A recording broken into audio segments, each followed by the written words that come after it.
इंसान बुनियादी तौर पर लालची होता है। इस लालच की कई वजूहात होती हैं। किसी को दौलत का लालच होता है, कोई शोहरत का भूखा होता है, और बहुत सारे ऐसे लोग भी होते हैं जो अपने हाथ से कोई काम नहीं करते मगर दूसरों की मेहनत से जमाशुदा अशिया को हासिल करने के लालच में मुब्तला रहते हैं। ऐसे बहुत ही कम लोग होते हैं जो लालच के बजाय अपनी ज़ाती सलाहियतों और मेहनत की वजह से अपना मुस्तकबिल बनाते हैं और दूसरों की सलाहियतों से हसद करने और उनके माल और दौलत पर नज़र रखने के बजाय मेहनत और ईमानदारी से अपना काम करते हैं। शरीफ और मेहनती इंसानों की ना किसी के साथ कोई दुश्मनी होती है और ना ही कोई और इख्तिलाफ, लेकिन उनकी अपनी कमाई हुई दौलत और शोहरत ही उनके लिए नुकसान का बायस बन जाती है।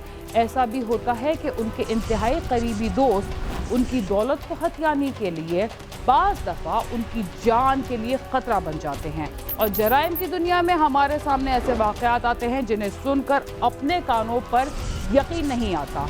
याद रहे कि दोस्ती और ताल्लुकात की एक हद होती है और ये रिश्ता उन लोगों से ही जुड़ सकता है जो बहुत सारी इंसानी ख्वाहिशात और माल और दौलत के लालच से आज़ाद होते हैं। जराइम पेशा अफराद तो अपने काम में माहिर होते हैं मगर ऐसे अफराद जिन्होंने जिंदगी में कोई बड़ा जुर्म ना किया हो इस गलत फहमी में मुब्तला रहते हैं कि वो जुर्म की कोई वारदात करने के बाद आसानी से रूपोश हो जाएंगे और उन्हें जिंदगी भर उसकी सजा भी नहीं मिलेगी। कराची में 5 बच्चों के बाप को कत्ल करने के बाद उसकी लाश को घर से थोड़ी दूर फेंकने वाले शख्स ने भी शायद यही सोचा होगा मगर उसका अंदाजा दुरुस्त नहीं था।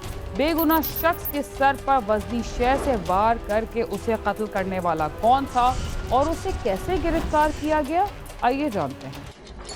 कहा जाता है कि जिससे भला करो जरूरी नहीं वो उसका बदला भी भलाई से दे। बाज दफा इसका नतीजा इसके खिलाफ भी आ सकता है। कराची में पकड़े जाने वाले मुलजिमान ने भी कुछ ऐसा ही किया और चंद रुपयों की खातिर उस शख्स की जान ले ली जो उनकी मुआशी मदद किया करता था। कराची के इलाके बल्दिया इत्तेहाद टाउन के कादरी मोहल्ले से एक शख्स की तशद्दुद ज़दा लाश मिली जिसे सर पर वजनी शय के वार करके कत्ल किया गया था। पुलिस को इलाका मकीनों ने लाश की इत्तला दी तो पुलिस मौके पर पहुंची और मकतूल की शनाख्त अरशद के नाम से हुई। मुझे फ़ोन से इत्तला हुई है कि आपके भांजे को 2 डकैतों ने कत्ल कर दिया और जैसे हम पहुंचे तो हमारे से पहले थोड़ी देर पहले पुलिस थाना इत्तेहाद टाउन SHO साहब और DSP साहब वो भी पहुंच गए थे कि अहले इलाका ने उन्हें खबर की है कि भाई ये लाश पड़ी है, तो फिर हम लोग भी पहुंच गए। गली में पड़ी हुई लाश देखकर सब हैरान रह गए मगर किसी को कुछ पता नहीं था कि एक ऐसे शख्स को क्यों कत्ल किया गया जिसकी किसी के साथ दुश्मनी नहीं थी। मोहल्ले के तमाम घरों से तफ्तीश के बाद जब एक बंद दरवाजे को खोला गया तो इस कत्ल का मुअम्मा हल हो गया। आइए देखते हैं इस कत्ल में मुलविस शख्स कौन था। मकतूल के कजन वकास के मुताबिक उसे मोहल्ले के चौकीदार ने बताया कि गली से एक लाश मिली है। जब लाश की इत्तला पर वो मौके पर पहुंचा तो उसने देखा कि गली में उसके कजन अरशद की लाश पड़ी हुई थी। मकतूल अरशद की लाश की शनाख्त के बाद पुलिस ने जब अतराफ के घर वालों से मालूमात की तो एक घर का दरवाजा बंद था।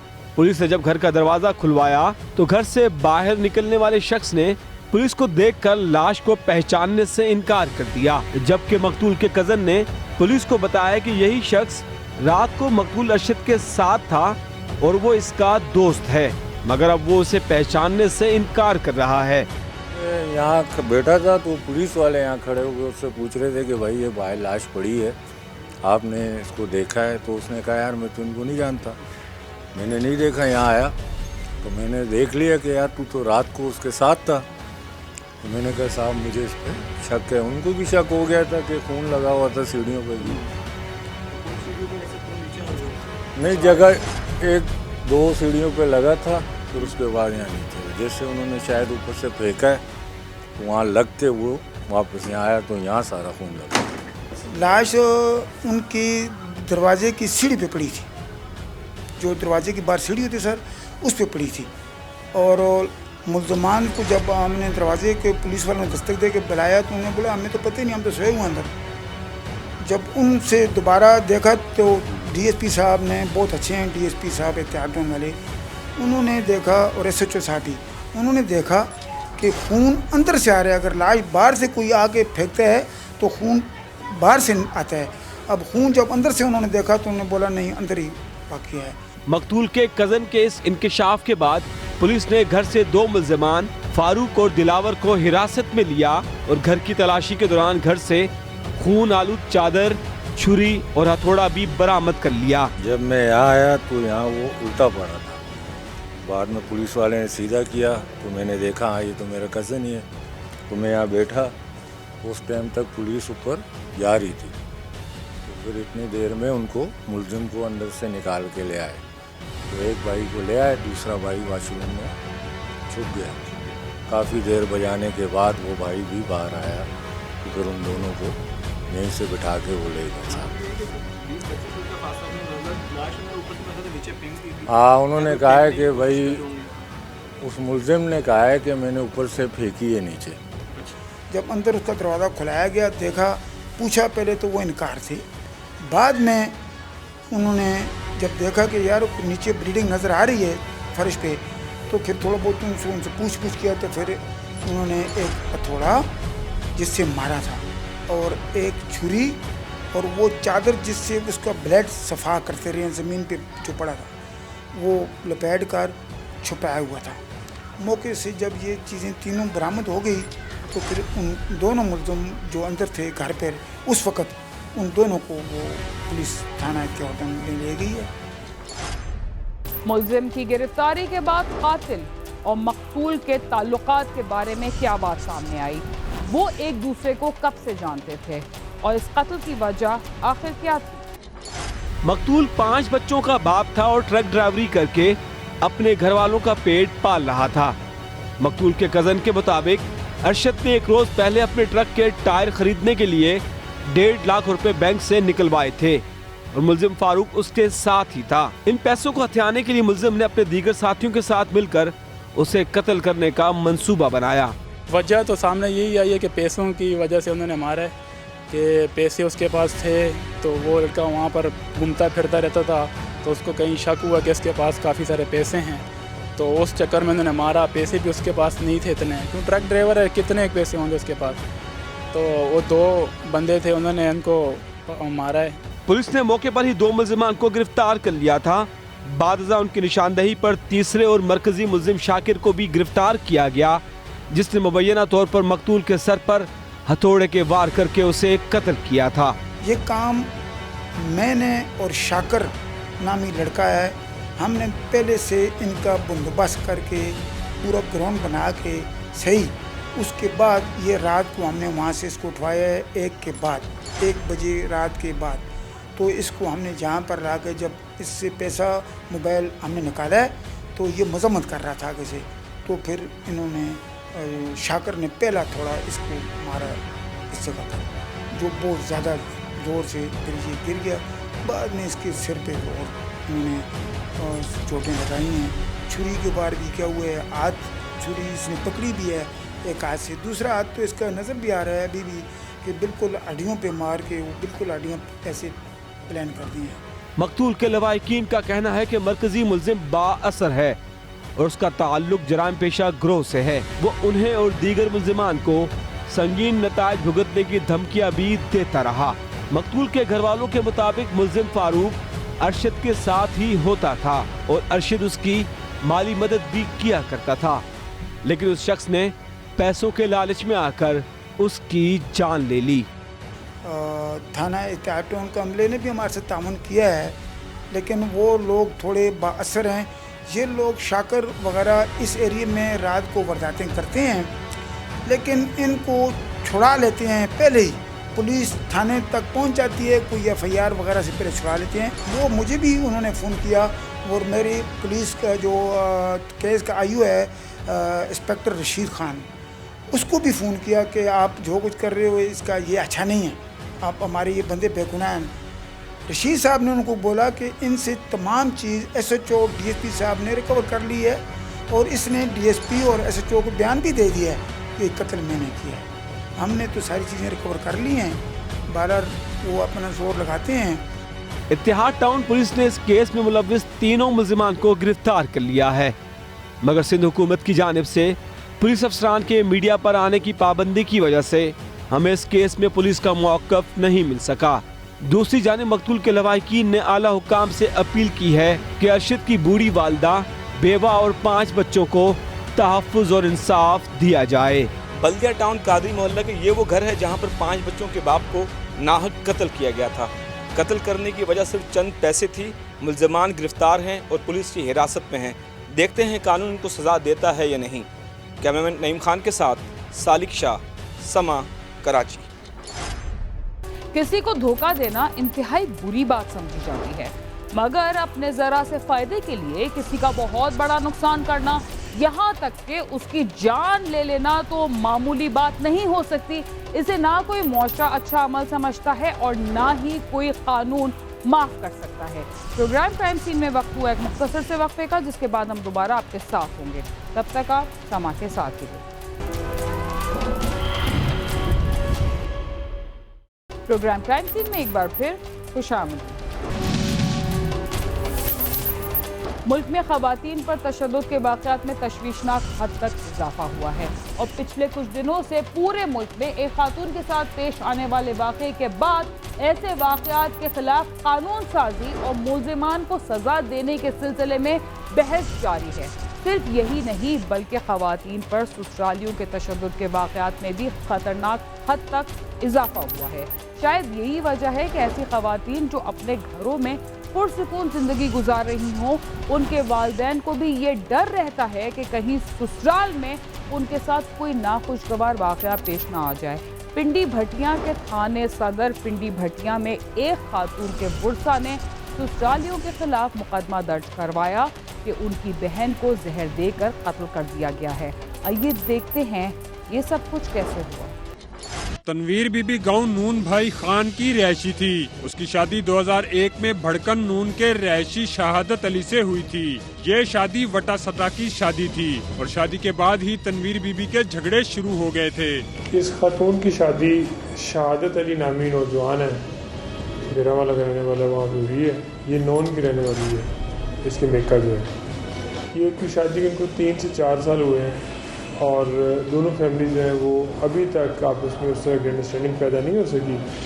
आपस में इख्तलाफात रहे हैं, कभी लड़की ससुराल आ गई, कभी उसमें रूट कर वापस लेके चले गई और मैं कहते फिर वो वापस गए, मना कर वापस गए। इस तरह की सिचुएशन चलती जा रही है। इनका फैमिली बैकग्राउंड इस तरह है कि ये बीबी हमारे पास नून भाई गांव है, वहाँ की रिहायशी है, वहाँ पे इसकी पैदाइश हुई थी। इसकी शादी हुई है थाना लक्सियाँ, ज़िला सरगोदा के दूध में गाँव आता है बुड़कन, वहाँ पे इसकी शादी हुई थी। इस शादी को तकरीबन 16-17 साल हो चुके हैं। इस दौरान में इस बीबी के 2 बेटे हैं। बड़ा बेटा जुनैद हसन तकरीबन 15 साल का है, उससे छोटा बेटा जो है शाहजेब वो तकरीबन 11-12 साल का। 17 साल तकरीबन कबल इसकी शादी हुई थी। शहादत अली की एक बहन कनीज फातिमा को तलाक हो चुकी थी, जो अपने भाइयों के घर रहती थी और उसका अक्सर तनवीर बीबी से झगड़ा भी रहता था। वाकया से 4 रोज कबल कनीज फातिमा का तनवीर से झगड़ा हुआ था। ये शहादत अली जो है ये तो खेतों में काम करता है, अपनी मेहनत मजदूरी करता है और इसका भाई जो है वो उसका मदई बना है, वो भी मुख्तार हुसैन जो है वो मेहनत मजदूरी करता है, खेतों में काम करता है। दोनों बेसिकली मेहनत कश हैं और अपने काम पे तवज्जो रखते हैं। लेकिन ये बड़ा अनफॉर्चुनेट इंसिडेंट हुआ है जिसमें एक औरत की जान चली गई है। नंद भावज के झगड़े के 2 रोज के बाद तनवीर बीबी को बेहोशी की हालत में उसके भाई के घर लाया गया और बताया गया कि उसे जहर दिया गया है। तनवीर बीबी अस्पताल पहुंचने के बाद 1 घंटे तक जिंदगी और मौत की कशमकश में रही और फिर जिंदगी की बाजी हार गई।